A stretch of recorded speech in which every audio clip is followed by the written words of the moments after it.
fields and moors of Staffordshire, intersected by roads and lanes, railways, telegraph lines and watercourses.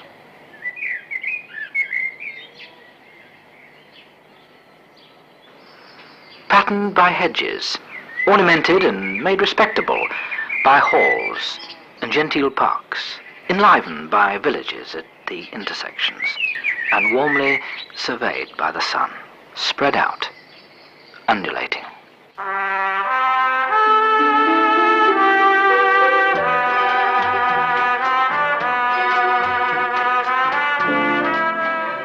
These words by Arnold Bennett motivated us to visit Alton Towers. 200 hectares of gardens, woodlands and parkland, situated between Leek and Uttoxeter. Charles, the 15th Earl of Shrewsbury, born in 1753, made a retreat at Alton, and had considerable talent for landscape design. He was able to make full use of his imagination on the bare and rocky hillside of the Churnet Valley. In 1812, the Earl planted and enclosed the Hillen Parks, having at his disposal the virtual limitless financial resources necessary for his grandiloquent designs. Labourers, builders and skilled workmen of all trades were brought in to lay out the gardens and terraces. To make the lakes and ponds with their numerous fountains, he excavated thousands of tons of soil and brought water from a spring 2 miles to the north.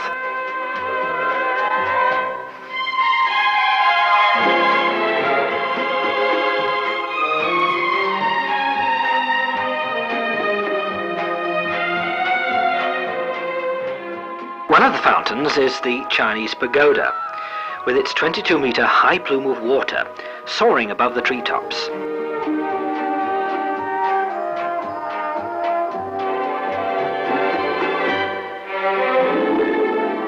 To descend on anyone standing too close.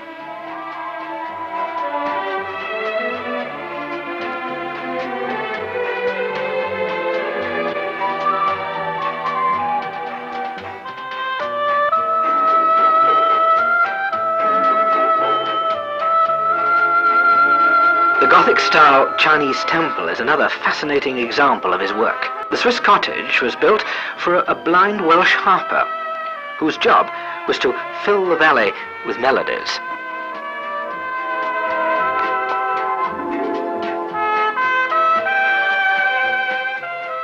The conservatories, one of Charles's architectural wonders, is still a feature of the gardens. On the site where Alton Towers now stands was Alverton Lodge, described at the time as a comfortable homestead with farm buildings adjoining.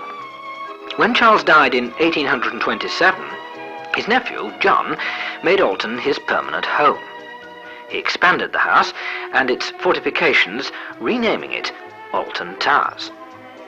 During World War II, the Towers was requisitioned for use as a training unit. It was not de-requisitioned until 6 years after the army had finished with it. The combined effects of rough treatment and neglect made restoration impossible.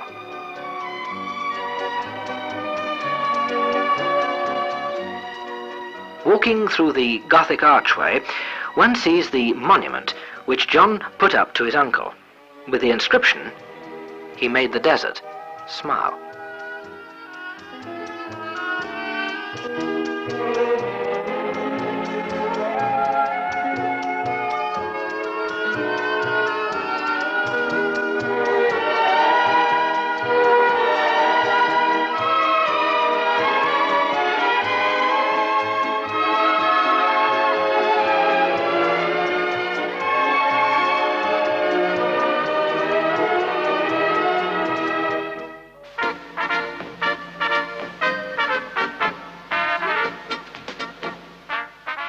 All the fun of the fair is to be enjoyed in the amusement park, which occupies a site behind the towers. There are all the traditional amusements, as well as a variety of rides for the smaller children.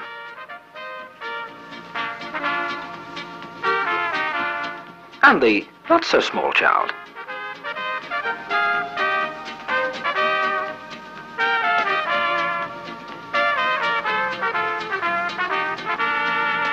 For those wishing to take a ride, the aerial cable cars are a new feature, giving an entirely new view of the gardens.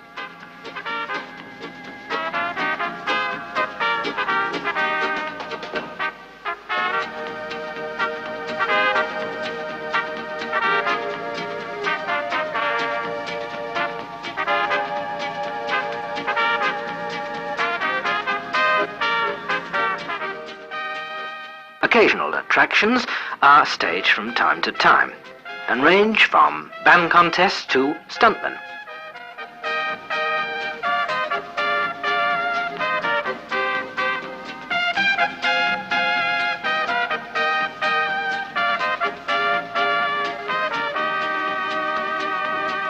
Oh well, it amuses the kiddies.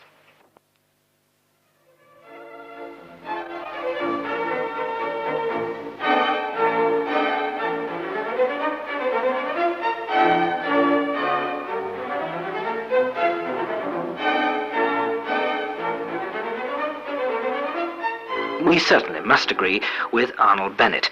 We found one hall and a genteel park, making the fields and moors of Staffordshire more respectable.